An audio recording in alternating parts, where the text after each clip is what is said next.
ಕೇಂದ್ರ ಮತ್ತು ರಾಜ್ಯ ಸರ್ಕಾರದ ಸಾಧನೆಗಳ ಬಗ್ಗೆ ಜನರಿಗೆ ವಿಶ್ವಾಸಗಳು ಬಂದವೆ.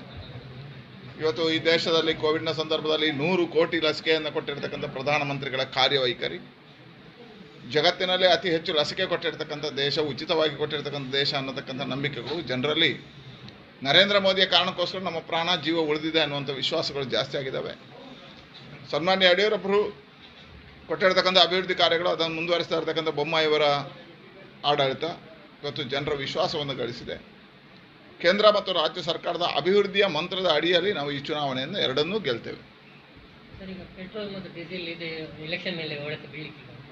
ನೋಡಿ, ಕೋವಿಡ್ನಂಥ ಸಂಕಷ್ಟ ಸಮಯದಲ್ಲಿ ಆರ್ಥಿಕ ಕುಸಿತ ಜಗತ್ತಿನಲ್ಲಿ ಆದಾಗ ಭಾರತವನ್ನು ಆತ್ಮನಿರ್ಭರ ಭಾರತದ ಅಡಿಯಲ್ಲಿ ಉದ್ಯಮಿಗಳಿಗೆ, ಉದ್ಯೋಗಿಗಳಿಗೆ, ಸಮಸ್ತ ಜನರ ಬದುಕನ್ನು ರಕ್ಷಣೆ ಮಾಡತಕ್ಕಂಥ ಕೆಲಸವನ್ನು ಭಾರತೀಯ ಜನತಾ ಪಾರ್ಟಿ ಸರ್ಕಾರ ಮಾಡಿದೆ. ವಿಶೇಷವಾಗಿ ಉಚಿತವಾಗಿ ಕೋವಿಡ್ ಲಸಿಕೆಯನ್ನು ಕೊಡೋದ್ರ ಮುಖಾಂತರ ಅವರ ಪ್ರಾಣದ ರಕ್ಷಣೆಯನ್ನು ಮಾಡಿದೆ.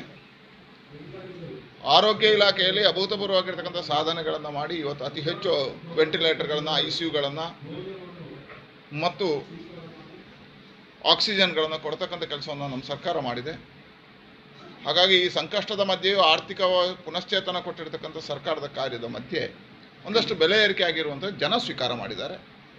ಆ ಸಂಕಷ್ಟದ ಮಧ್ಯೆ ಜನರ ಬದುಕನ್ನು ಹಸನು ಮಾಡಿರ್ತಕ್ಕಂಥ ಕಳೆದ 1.5-2 ವರ್ಷಗಳಿಂದ ಉಚಿತವಾಗಿ ಅಕ್ಕಿಗಳನ್ನು ಕೊಡುವುದರ ಮುಖಾಂತರ ಬಡವರ ಬದುಕನ್ನು ಹಸನು ಮಾಡಿರ್ತಕ್ಕಂಥ ಪ್ರಧಾನಮಂತ್ರಿಗಳು ಮಾತ್ರ, ನರೇಂದ್ರ ಮೋದಿ ಅವರ ಮುಂದೆ ಮಾತ್ರ ಸಾಧ್ಯ ಆಗಿದೆ ಅನ್ನುವಂಥ ವಿಶ್ವಾಸ ಜನರಲ್ಲಿದೆ.